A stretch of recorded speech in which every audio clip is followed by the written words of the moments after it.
They use you to fulfill certain ambitions and ideas that they may have, but you're never their friend. How many times has your white friend invited you to their house to eat from their silverware, to drink from their cups, to put your feet in their couch, to sit on their toilet? In fact, some of them keep a Johnny on the toilet in the back of the house. So if you guys go to the bathroom, you can go outside to the bathroom and come back in. Y'all saw the movie To Help? A lot of white folks still live in houses, still live their lives like that. You don't come to their house, they come to yours.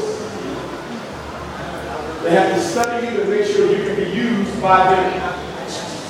They have to study you, and first they look for is who? Somebody who is addicted to the illusion of inclusion. The illusion of inclusion. The belief that you are American despite no proof of that. What proof do you have that you are American? 13th Amendment didn't make you a citizen. The 14th didn't either. 15th had nothing to do with it. So, how are you an American? You can't be. The United States Constitution clearly defines African people as chattel property to be owned.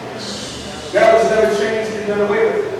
And according to the constitutional law, any amendment that goes against the essential vision of the Constitution can't be law in the first place. So a lot of white constitutional scholars argue now that black people are still property of the country. They can't be free citizens because the Constitution never referred to them as people. My last statement before we go into the Q&A is this, and this is for the children in particular. People often ask, Dr. Umar, if everybody on earth was a slave at one point, if white people were slaves, if Chinese were slaves, if Arabs were slaves, if Jews were slaves, if every nation on earth once served under slavery, why do we keep complaining about ours when everybody was a slave before? Two reasons that make our slavery different. I want you to understand this. Two reasons to make our slavery different. Actually, three. Number one, it is the only slavery that has ever been sanctioned by the entire world simultaneously. The only slavery sanctioned by every other nation on earth simultaneously. In other words, nobody spoke out against your slavery anywhere in the world while you were going through it. You might say, well, what about the abolitionists? The abolitionists did not fight to end slavery so you could be equal. They fought to end slavery so you could be sent away from them. Are y'all following me? So number one, the whole world sanctioned it. Number two, our slavery is the only slavery that defined the slave to be less than a human being. No other slavery in world history took from the slave his humanity. And you got to understand what that means. They said that they were not people. I got to grasp this now.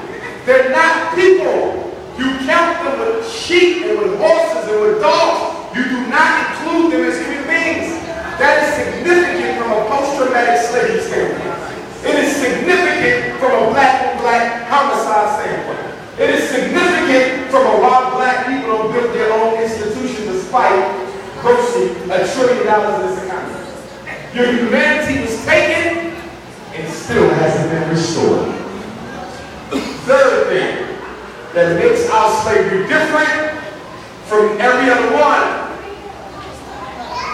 there has never been put forth an argument by any formal nation on the international level to pay reparations to the descendants of those who once suffered in that slavery. Now we have black organizations who put forth the argument, and COBRA put forth the argument, but you see no other nation around the world who has compassion for the fact that you were once enslaved.